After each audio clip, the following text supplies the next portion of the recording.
Government ships in drugs every week at city council or the state legislature. Or let's go to the legislature, 100 of us with packets of info and talk to legislators about passing 10th and 9th Amendment resolutions and what that means in our state. Pick an issue, pick an enemy, attack it. I mean, that's how this works, folks. Take action. Stop screwing around, okay? When you engage the enemy, you will smash them. But you've got to get up off your hind ends and start engaging them. We've got the truth. We've got history. We've got the red, white, and blue. We got George Washington's spirit behind us. We've got what it takes. We've got the red blood. All they've got's the scam. We can sweep these people aside as soon as we get a fighting spirit. Amen, Alex. Amen to that. You know, one thing in the film that we talk about is solutions. And Charles Key, one of the representatives in the state of Oklahoma, has some excellent solutions that give teeth to the 10th Amendment. A lot of people will say, well, you can pass a resolution, but it's just, it doesn't mean anything. Well, he has actual legislation he talks about in the film that will give teeth to the 10th Amendment.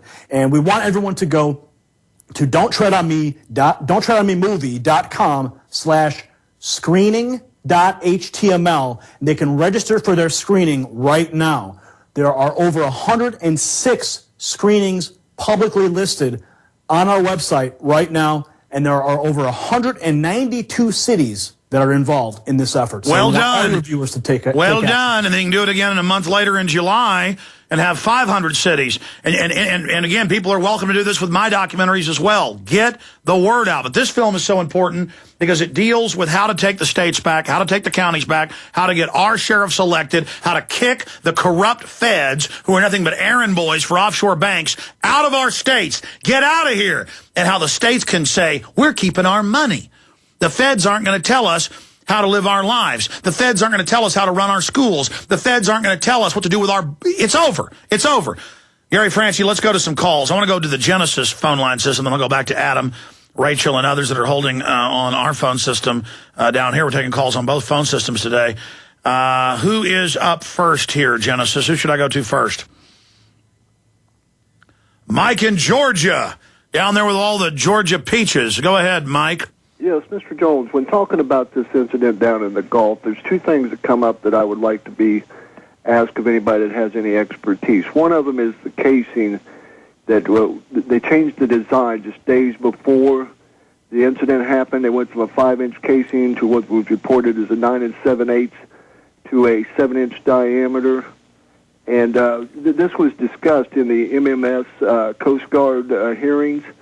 And I'm quoting out of this when they're talking to Mark Hafley, who was the BP engineer. It says, when they ask him the question, don't you think the size of the casing you set up your Halliburton cementers for failure? Okay, so basically, it doesn't sound like they were trying to tunnel. It sounds like they were trying to build a bomb.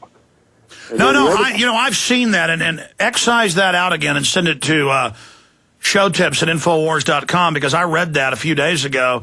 And exactly, and that's why everybody started throwing fits 2 weeks before when they got the order to add a larger casing on top of a smaller casing. And I'm no petroleum geologist, don't know very little about drilling, but more than most of the general public, because I've done some research on it, but still almost nothing. And we're going to do some shows with drilling experts, petroleum geologists. A lot of them are scared to come on because they don't want to be blackballed by BP, because they can, they all work together with the oil companies, kind of stick together.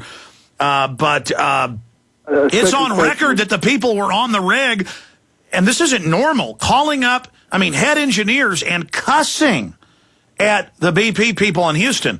Going, listen, you bleeper, this is going to blow up. And then 2 weeks later, it did. The men on the ships and the other engineers sat there and watched engineers. And believe me, this doesn't go on, folks, because I've talked to a lot of my family that works as petroleum engineers, roughnecks, plant managers. I had a great uncle just died who ran for decades one of the biggest plants in Houston. Let me tell you, those people are yes, sir, no, sir, and that's old-fashioned, and they bust their butt. It's like a slave operation on these oil rigs.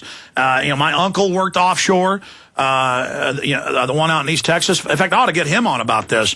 And, you don't have head engineers with 2 or 3 degrees going, listen, you effing idiots, this is going to blow up. Do you understand that that's on record that was going on?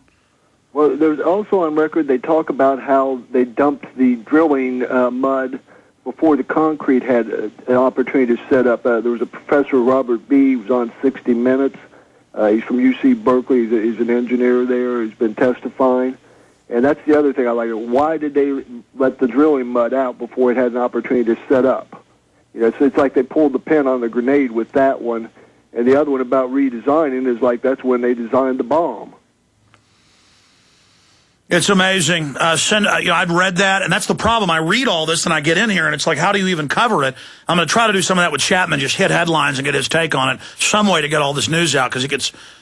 Gary Franchi, I mean, that is crazy that they did something here never done before and unorthodox, and hours before it blew up, they made another secret alteration that had people all over the drilling rig throwing fits. Well, it's irresponsible behavior, and look what happened. You know, now we have the fishing, shrimping boats out there in Louisiana. People are getting sick. Industry's dying there. It's an absolute national tragedy, and it's just one more reason why we have to move to alternative fuels, hydrogen fuel cells based on water, Stanley Myers type technology. That's the solution, Alex. Well, just a few weeks ago, Jacobson here in the office brought me an amazing New Scientist article. Then we pulled up some others where MIT in the last few years developed a type of cheap solar panel that could literally free us from the power grid, and then the World Bank bought it and won't let anyone have it. Just another example of confirmed technology that taxpayer money pays for, and then that DARPA just grabs and goes, here you go, World Bank. You're our banking parasites. We worship you. More calls straight ahead. Stay with us.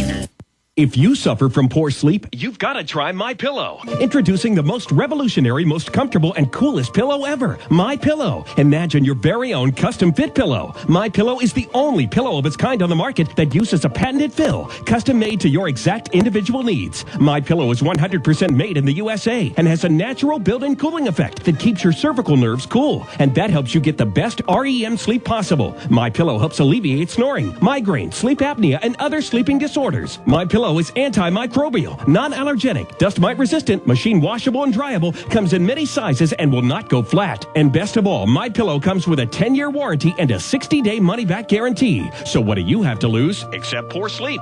Go to MyPillowShop.com, mention coupon code GCN and receive up to $40 off. That's MyPillowShop.com, or call 952-442-6199. That's 952-442-6199. MyPillow, for the rest of your life.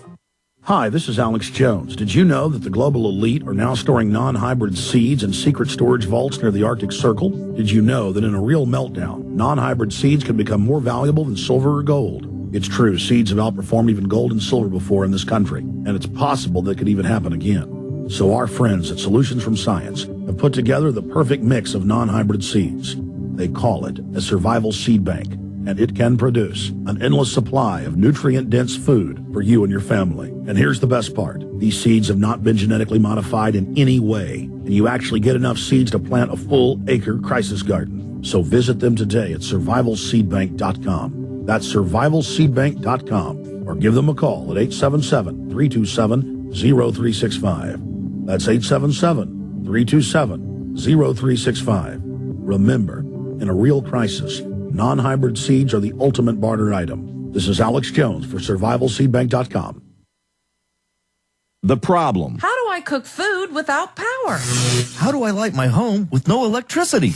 How do I get emergency radio broadcasts? How can I make safe drinking water? When your power goes out, the solution for cooking, baking, home lighting, listening to the radio, and producing clean water is the Family Emergency Kit from Karo Stove. Karo Stove has been in business for over 12 years with the largest selection of kerosene stoves and family preparedness supplies in the U.S. Now, get the Family Emergency Kit at KEROstove.com for only $429 plus shipping, a savings of nearly $200. It's perfect for off-the-grid living. Call 888-395-1164 today. That's 888-395-1164 and ask about weekly specials or check the specials online each week at KEROstove.com. Again, call 888-395-1164 or go to KEROstove.com. Karo Stove for family emergency solutions. The Genesis Communications Radio Network proudly presents The Alex Jones Show, because there's a war on for your mind. Gary Franchi taking your phone calls with us 5 minutes to the next hour, and then it's going to be Bob Chapman. I'm going to be interspersing news during that interview.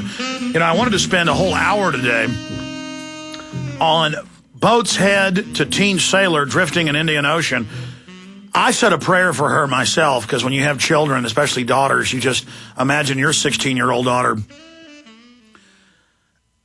My daughters aren't 16 yet, but you imagine them in the future 16, out in the southern Indian Ocean between Africa and Australia, totally shark-infested waters, 30-plus foot waves, and how the nanny state wants to ban